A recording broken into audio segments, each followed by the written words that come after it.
A Brief History of Everyone Who Ever Lived by Adam Rutherford and Siddharth Mukherjee. Summary from 4-Minute Books, written by Luke Rowley and read to you by Ian Pringle. One-sentence summary. A Brief History of Everyone Who Ever Lived gives you another important perspective on mankind's past and present through the lens of our genes. Favourite quote from the author.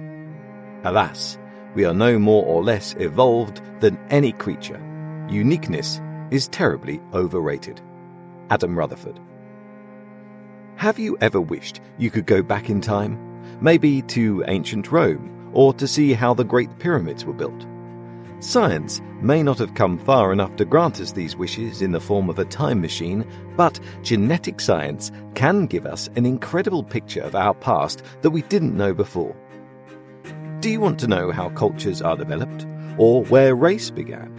What about where and how humans migrated across the globe? All these questions and many more can be unlocked with genetic advances. In A Brief History of Everyone Who Ever Lived, the human story retold through our genes, we get the whole story of human history as told by our genes. Adam Rutherford dives into our past and the evolution of our species. The further we go back, it's easy to see misconceptions we have about race and society, and we find that we are all much more alike than we ever thought. And, using this fascinating genetic past, we can shed light on humanity's future. Here are 3 of the most interesting lessons about the human story. 1. The genes of Homo sapiens can change depending on the environment and culture. 2. You and I are descendants of royalty. 3. Deciphering the entire 3 billion letters of the human genome took 8 years but taught us a lot about ourselves. Are you ready to get a better understanding of what's in your genes? Let's go. Lesson 1. Human culture and the environment can affect our genes as they did so for our ancient ancestors. Did you know changes in human culture can be found in our genes? Take milk, for example. While some people enjoy it on a daily basis, most adults are actually lactose intolerant. Have you ever wondered why? The enzyme responsible for breaking down lactose, lactase, is coded into our genes and actually disappears after we are infants. But somewhere along the line, a mutation resulted in it staying throughout adult life. This happened in Europeans, and this is why those of European ancestry were able to enjoy milk, which led to the cultural practice of dairy farming. Other groups in Africa and Asia also developed the ability to keep lactase. It's likely these genes mutated because it was evolutionarily advantageous to be able to digest lactose. Environment can also change our genes. It's thought that all humans originated from Africa and everyone had dark skin. The people that migrated to Europe 50,000 years ago also had dark skin. How did they end up with the lighter skin they have today? Dark skin was an adaptation to the sunny weather. We can see that the people who migrated to Sweden had a change in their skin around 7,700 years ago. Their genes acted together to produce lighter hair, skin, and eyes as an adaptation to less light. Lesson 2. Royalty is in the family tree of everyone on Earth. If you're like me, you may have seen your family tree trace back to someone royal like Charlemagne. Pretty impressive, right? Sorry to burst your bubble, but everyone's lineage traces back to royalty. And here's why.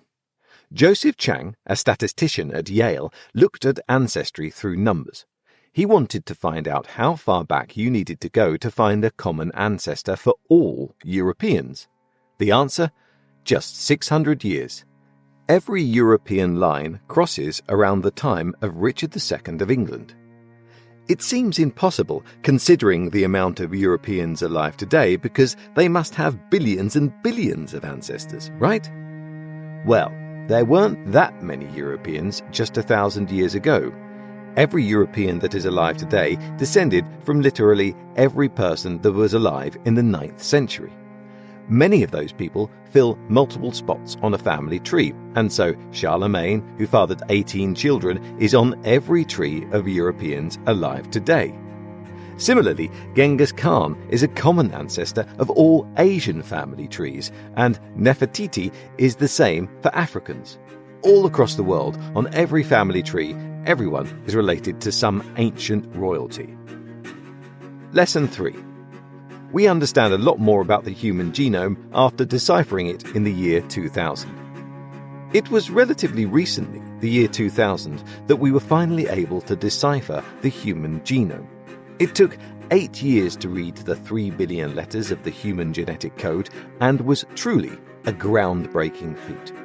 We learned many exciting and fascinating things about the code that makes us who we are.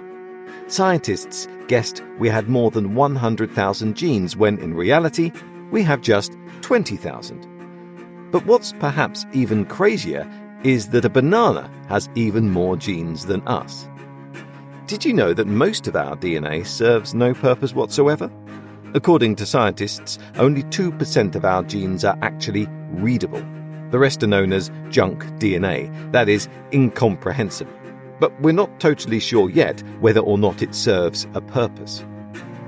Another fascinating discovery was just how complex interactions between our genes are. Researchers first believed that a specific gene was code for a specific outcome, like a disease. But now we know that this isn't the case.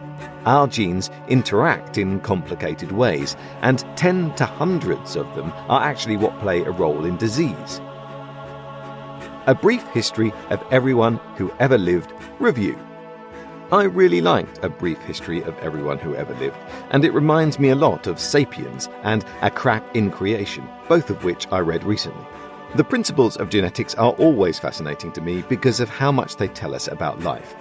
This book taught me some interesting principles we can learn from DNA, and I'm sure you will enjoy it. Thank you so much for listening. Please do like and subscribe for more book summaries, and don't forget to leave a comment and share with your friends.